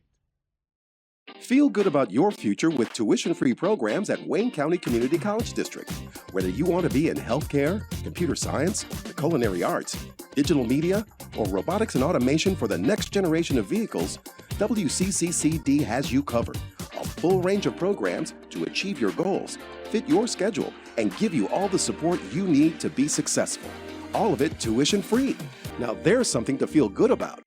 Register today at wcccd.edu. Florine Jackson thought she had it all until she was faced with the challenges of raising an autistic child. Inspired by autism is her brutally honest journey filled with heartbreak and triumph. Get your copy and find the support you deserve today by visiting www.claudinejackson.tv.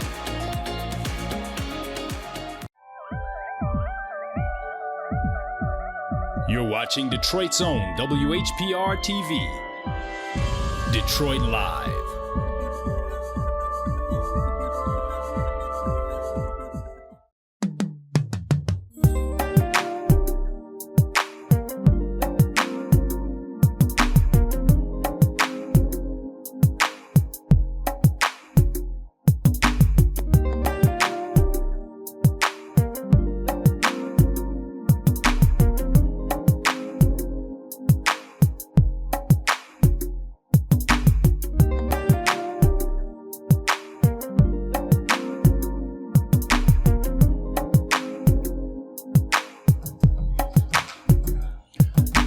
we are back.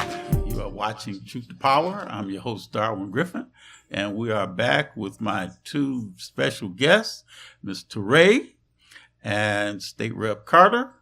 But we just want to kind of give people an opportunity to just hear more from this phenomenal young lady who's here with us, and we look at the legacy is being left in good hands. Amen. And that's what we have to let a lot of our young people know, why we empower them to be the great individuals that they're capable of being. But we as the senior statespeople have to go and pave the way for them to be able to progress.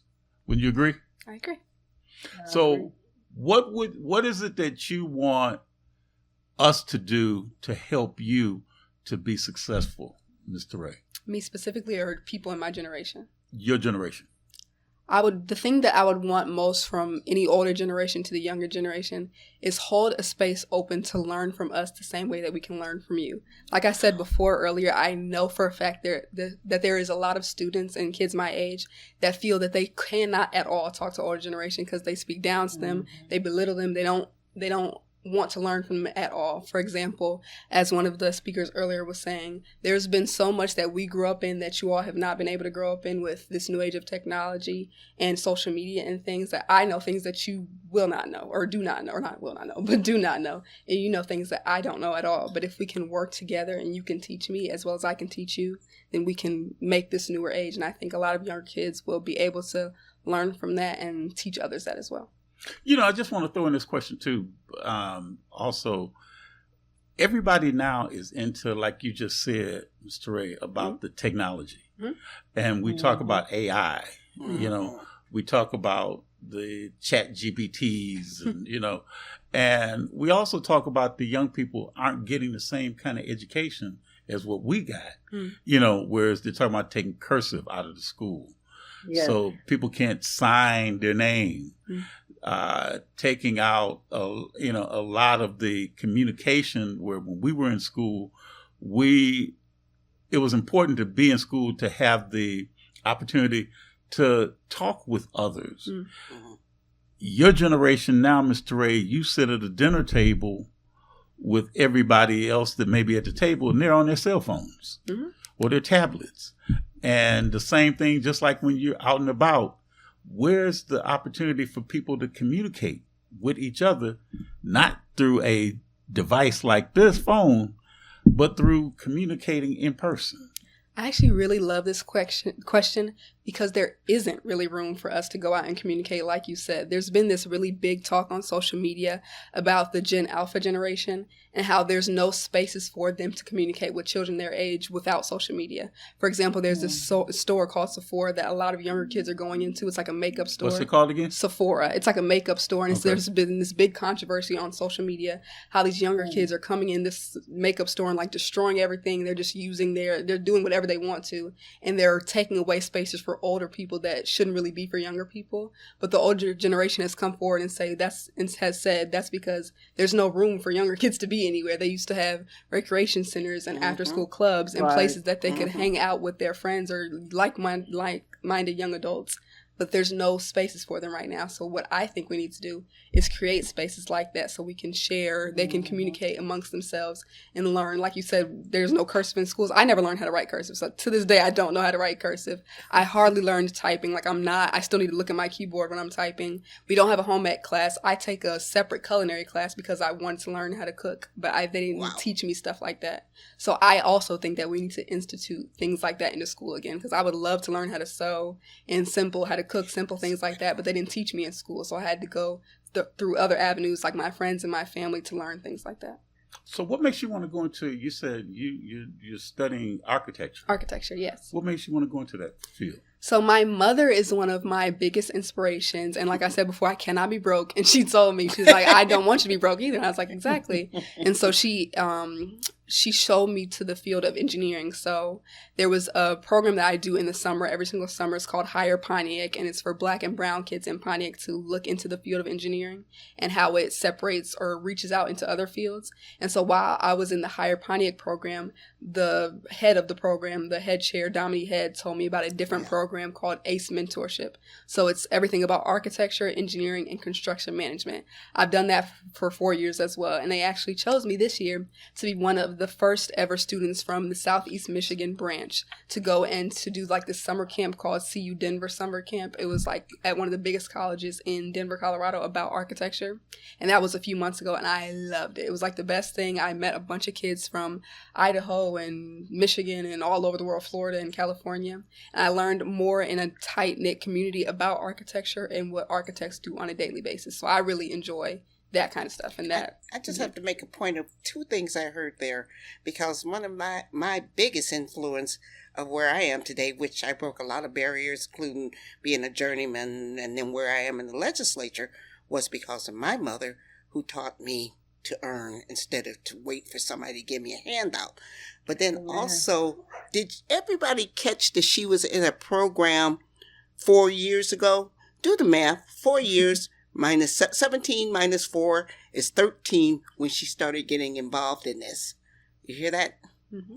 That's what's incredible. So having that influence, or having programs like the pre-apprentice program, or having that mentorship, like I kind of taken her up under my wing. And Ramona, I'll introduce you to this young lady if you don't know her when I get back to Pontiac. You know, yes, ma'am. This is the kind of work we need to be doing. My generation, anybody's in my generation, or anybody that's a Gen X or all of X, Y, Z, and Q, you know, we need to be doing that to open doors for young ladies, just like young people, just like her. And I just have a question for you, because we've been talking about a lot of things, the generational gap and how we can solve it. But if you had the opportunity to speak to your generation and encourage them to be independent, financially independent, to seek their careers, to go after their dreams, what would you say to them? What would you say to, not us, but your generation and Christian's generation? I would say to get started as early as possible. From what I've done and what I've learned, to get started late, you have to get started earlier in the game, because the world that we live in sadly doesn't value Black and brown voices as much as they should.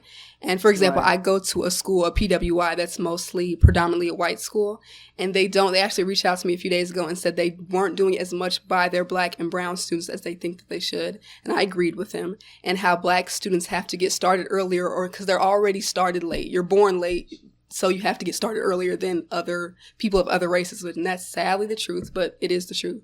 So you need to get started early, and you need to stay away from the epidemic, the pandemic of not caring, or like the nonchalant, I don't care, it's not going to benefit me. It is going to benefit you. You have to learn early. You have to teach others. Like, for example, I started earlier with my application progress in the summer. And a lot of my friends were like, oh, why would you start so early? That's not. I was like, whoa. You have to get started earlier, because I'm at a disadvantage. You might not know, because you don't care to know, but I am at a disadvantage, so I have to learn earlier than you. You know, that's so critically important, because here I am, several generations removed from where Kumba is right now, but the same disparities that impacted me when I was her age, unfortunately, is still there today. You know, when we walk in a room, a lot of people will see automatically that we have brown skin, okay? So we're categorized automatically, regardless to what we have accomplished in our lives. But by accomplishing these things, it still gives us an opportunity to not only have a seat at the table, but to guide the ship and to bring wonderful young people like this along with us. And that's our mission. That's what our ancestors did for us. Now it's our turn to do it for them. Amen. Amen. Amen. Miss Edmonds, Miss Greenlee. Yeah, I just want to tap in here real quick. Takumba, I just want to say your journey is inspiring and it's powerful. And I think it's a good reminder of what our future labor movement looks like. By stepping into and embracing leadership, you're not just building yourself a career, you are instilling confidence in yourself. You are taking advantage of opportunities so that you can access equity. And I am just really, really proud to hear as a young person the things that you are doing to advance yourself and the understanding that you have of the systemic oppression that you are fighting against to be successful. So that's first. Second, I think your journey is breaking barriers, whether you know it or not, or whether the youth around you know it. You're showing not just young women, but other young people that they matter, right? That they belong and that they can also thrive in our future workforce. And so I just want to say that I appreciate you creating spaces for representation and know that every step that you're taking in your journey is giving hope to other young girls who look like you. I think it's also super important to know that your story does need to be lifted up, like that CWI reaching out and saying, hey, we know we are underserving you. Utilize those opportunities to share your story, to get your community involved, to really celebrate the things that you are accomplishing. I think also sharing through outlets like this, utilizing Black media so that your community knows that you are blazing the trail for them, so that young people see themselves in you and you can reflect your journey and show them a path that they can go down to. Continue to inspire them. Keep dreaming big. Keep pushing. If you ever need anything, please know that my door is open. And I'm just super proud to be able to listen to how you are advocating for not just the youth in your community, but for access to the things that you want in terms of your career. And so I'm just super proud. And if you ever, like I said, need anything, please reach out. Thank you. That I want to comment on that. I have to say too, most definitely. I just want to say I'm proud of you. You know, I think about these kids right now where they don't have that leadership or nowhere to turn to. Well, going your way and with your avenue, you're going to be so blessed down the line of what you're doing. You know, these kids need people like that. They need that feed. And I'm around children all the time, so they get so much negativity, but they need an outlet. They need an outlet somewhere. So what you're doing, I am just so ecstatic and just like, I can't wait to connect with you. I can't wait to meet you. I am just amazed at your story. I'll just bring her with me tomorrow. So keep doing what you're doing, and I am so proud of you. If you ever need anything, Thank I'm here you. too in Pontiac, most definitely. I do want to expound on something that was said by both you, Miss Edmonds, Miss Edmonds and Miss Greenlee. The fact that how important media is, Black media is. And one of the reasons I brought this whole entire program together with WHPR here in Highland Park is because a lot of times the media portray us as, I have to be honest, animals. And we have brilliant young people like Kim Kumba here. She's not an anomaly. We have a lot of great things that happen in our communities, but because the media is biased, it only tells one side of the story. And this is Truth to Power, allows us to come in here and tell our story unapologetically. I like that word. Okay. And this is the reason why today I thank RJ Watkins, I thank Maxine, I thank Darwin for allowing us to come in here and tell the greater Pontiac community about what this program is allowing us to do, and that is to excel with our young people, to spotlight our young people. And that's what we need to keep this voice open. Amen. I will ask pretty much like to sum that up. I'm going to ask you a question that I'm sure you probably haven't been asked before we take our break. Ms. Teray, what would the one word be that your mother would use to describe her daughter? Oh, that's a good one, and I know your mother. This is a made-up word that I made up a few years ago, I'm pretty sure, but me and her use it back and forth, and I use it to describe like all my favorite everything. I think she would describe me as fantabulous. Okay, I think so. That's awesome. I would say it too. And then let me turn it back. Fantastic. What's the one word with all of the inspiration that your mother's given you? What's the one word that you would use to describe her? I couldn't even. There's so many words that I could use to describe my mother. I would have to. Oh my Lord. It would just be inspiring, I think. That'd be like the baseline word, but there's so many words I couldn't even think of right now to describe my mother. And then before we take this break, I know I'm probably getting this cue to take a break, but one word to describe State Representative Brenda Carter. Don't This make is her like cry. a Don't make her cry. phrase. This is a phrase, One word, but I'd you rather got use the several phrase words, huh? trendsetting. Trendsetting. Thank you. Amazing. And Ms. Greenlee, I'm going to ask you, since you know Ms. Carter, what's the word that you would use to describe Ms. Carter? She is amazing. I tell you, for what she's doing to represent Michigan here, she is amazing. I love, even on her Facebook, how she is just keeping us up on everything. You know, I don't get a chance to see the local news, but Ms. Carter takes the time and put that out on Facebook, and people don't take advantage of it, so you should. If you go on her page, she is keeping you up on everything. This is an amazing woman here. I love her to death. Okay, Ms. Evans, I'm going to give you one last word to describe Ms. Carter before we take this break. I'm going to use empowering. Okay, well, you two ladies got smiles on her face, so this is good. But we got to take a break, so we'll be right back, and we should have additional men to come on here and join the set with us when we come back from this break. Stay tuned.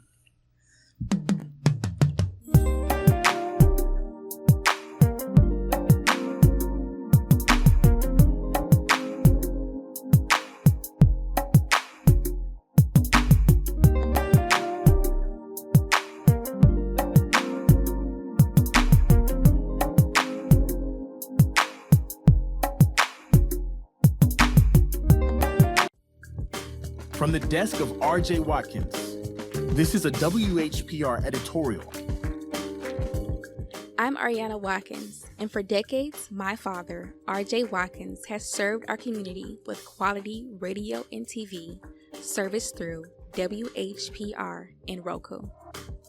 Today, I'm proud to stand beside him, continuing the legacy built on trust, innovation, and your support.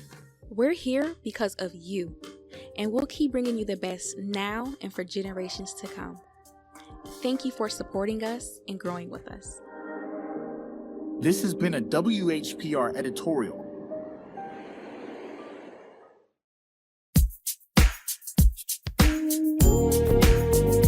Tune in to the I Love the Hustle show, Saturday afternoons at 12 p.m., followed by Mr. Smooth's Ballroom and Steppers Express Dance Show on WHPR 15.2 Detroit, Apple TV, Roku, and many streaming platforms. See you Saturday.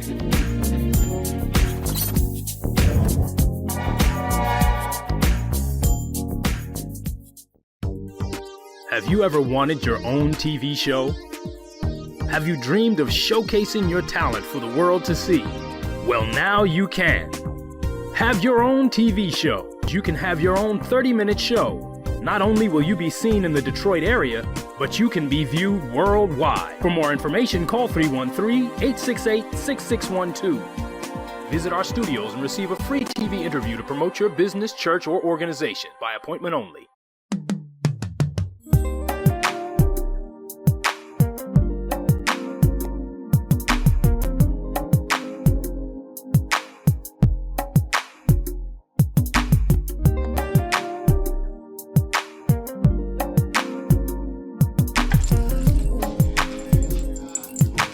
And we are back with Juke the Power, and as you see, we've got some additional headwear that we're wearing right now. And we were pretty much like voluntold by State Rep Brenda Carter that we needed to make certain that we had our boots on the ground. As you see, we're adjusting on the stage, so people have their fans out, they got their hats on, and we are making certain that we have all of us to have our boots on the ground. But, you know, the one thing that we wanted to do today is that we wanted to talk about how training tomorrow, today rather, builds tomorrow's leaders. And it's important to have Ms. Teray to be on the set with us today because of the fact that this is our future. Mm-hmm. And if we want to go and we want to predict the future, we have to build it today. Amen. And I can't say that enough because we have a generation that needs us and looks to us for leadership, looks to us for knowledge, discernment. And one of the things that we have to look at is the things that they've taken out of the schools. Yes. And we have to put these things back in there. looking in terms of say what Ms. Greenlee does with the young people that she disseminates information to about financial literacy, looking at the information that Ms. Edmonds does with all the people that come through her program to make certain that they can gain a future, and it's a viable future to where they're gainfully employed, be it through whatever trade or be it through whatever career path that they choose to go through. But it's not to just get a career, but it's also to have a sustainable future and to pass a legacy. I heard the term earlier about generational wealth. So we want to make certain that there is generational wealth amongst all of us, and we can help lift each other up when somebody does have that need. If a person may have made a mistake in life, we don't cast them out. We assist them to go and correct whatever mistake, identify whatever that mistake was, and then to help build on whatever that mistake was to be able to go and not make that and it be a recidivist effect in the future. But we just wanted to go and we wanted to recognize this young lady who's here with us today. And we want to get some closing remarks from her first before we move on. But Ms. Teray, the platform is yours. We want to give you an opportunity to just give a quick little, you talked about the impact that your mother's made on you, the impact that State Representative Carter has made on you, and others. But what would you say in terms of what's really most important to you at your age, in your stage of your career? Right now, what's most important to me is making sure that I'm set up on the path to go to college. Make sure that is as fully paid for or as paid for I can get it, so I don't have to put a financial burden or strain on myself or my family, and to make sure that I can start my career as early as possible. I plan to go to either Spelman College, Howard University, or Agnes Scott College. So I want to sign up for as many scholarships as possible right now and get those scholarships. Get my GPA up to I want it to be. It's at a 3.9 right now, but if I can get it to a 4.0 by the end of the year, then I'll do that. And make sure my brag sheet is completely filled up in my resume. So getting all of the extracurriculars like the legislative program that I do with Brenda Carter, the ACE program that I do, Higher Pontiac, all my engineering programs, get them in a bunch, like time with a pretty bow, and then be able to show them to the colleges so that they'll accept me, and then I can start on my way or be on my way. Perfect. Perfect. Well, I just want to ask one last question, and Carter, I'm going to turn it over to you real quick. But one thing I want to ask you, Ms. Teray, a lot of young people are not really taking their parents as serious as what they should. They're not listening to their parents. They're not, and some are having to grow up early in life. Mm-hmm. Having, some are becoming young mothers, some are raising families, and they don't get an opportunity to go and enjoy the things that we as, senior stakes people, that we may have enjoyed when we were your age. I want to say to you that I appreciate all the words that you were saying, appreciate the impression that you are giving upon young people that may have an opportunity to hear you and listen to you and follow your footsteps. Listen to what Ms. Edmonds was saying to you, listen to what Ms. Greenlee was saying to you, and the advice, the discernment that they gave to you. But we are very proud of you. We here at Watkins Broadcasting, we are very, very much asking you to come back whenever, just as Ms. Greenlee, just as Ms. Edmonds was saying, our door is always open to you for whatever it is that you'd like to do. So on behalf of Watkins Broadcasting, on behalf of our general manager, Ms. Maxine Willis, Tim Smith, Lorenzo Cox, R.J. Watkins, Ariana Watkins, and our own Henry Tyler, I'm Darwin Griffin. I want to tell you, we are very, very proud of you, and we want to go and extend something to you to express just how proud we are of you. Thank you. Stay real calm. Thank you. That is awesome. Yes, I would like everybody that's on the call, if you could, because we only have a few minutes that's up here, just to say a word of encouragement to Kumba about where she is in life. Just 1 or 2 sentences. We can start anywhere. Oh, Maxine, there you go. I want to say you are on the right track. I admire you this year, and I'd like to get to know more of your story. But for this part right here, it's so inspiring. You're going to be successful. You really are. You know, you're going to have a lot of children out there because you know what it's like to be in a situation where we are. And these kids need this. They need this. Thank so you. I commend you. Thank you so much for what you're doing, sweetheart. And keep going. Don't look back. Look forward. Keep moving. And Thank you so much. Miss Edmonds? I just want to say to Kumba, never forget that the path you are walking now is lighting the way for countless others. You're not just a part of the movement for our future workforce, but I feel like you're helping to shape it.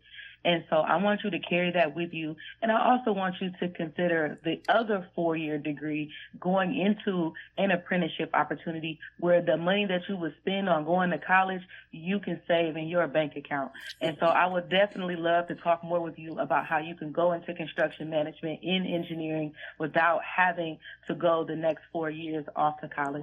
I'm very proud of you. I'm proud of all the work that you have done to put yourself in a better position to pursue the career that you want to, and I look forward to seeing the great things that you do accomplish in the future.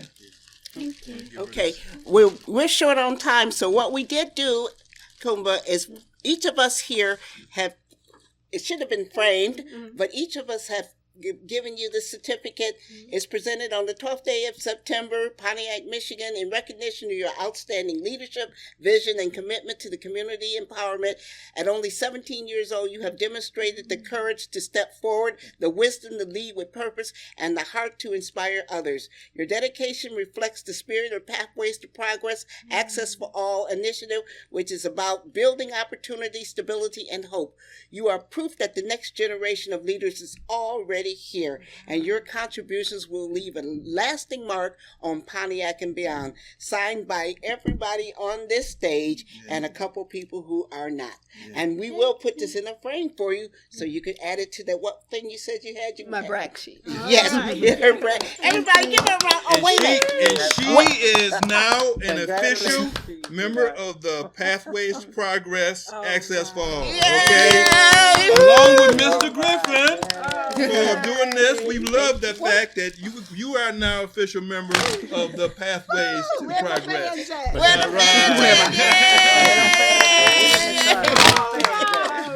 And I just want to thank State Rep Brenda Carter for bringing this jewel to WHPR TV. Our mission is preparing today's youth for tomorrow, and you're helping to do that. So we want to meet with you to talk about your voice, being a voice here at WHPR TV and reaching our young people. So we salute you, we honor you, and we look forward to you being a part of this broadcast. Truth to power. Truth to power. Truth to power. But one thing I want to say in closing too is that we had a couple people that could not, be on the show today, but we want to, here at Watkins Broadcasting, we want to extend our sympathies and our condolences and our prayers to Cinda Mills for the loss in her family. So we definitely want to go and let you know that our heartfelt prayers and our condolences are with you and with your family. Yes. All right. Thank you. I mean, this is amazing. I appreciate it. What? Anyone make a closing comment? Randy? Closing comments, anyone? Hey, leader of the pack. I'd just like to say thank you all for inviting me to this. It has been an honor to be on here to share my story. And thank you, Ms. Brenda Carter. Thank you all for this opportunity. And it was a pleasure meeting each and every one of you and having a conversation with you. Well, I just want to say we got to wrap up. So I just want to thank everybody for being on this special edition of Truth to Power. And as we said before, you always have an open invitation to come back. So thank you again to everyone. Thank you for my shirt. Thank you for my hat. Thank you for being boots on the ground and bringing the boots on the ground. Where my fans at? Yeah. All right. We will Stay tuned. We will be back next Friday, same time, same station. Thank you again to everyone that made this very, very much a successful show. Thank you. Have a great weekend. Much, Mr. Darwin. Thank you again. Thank you, ladies. Thank you, sir.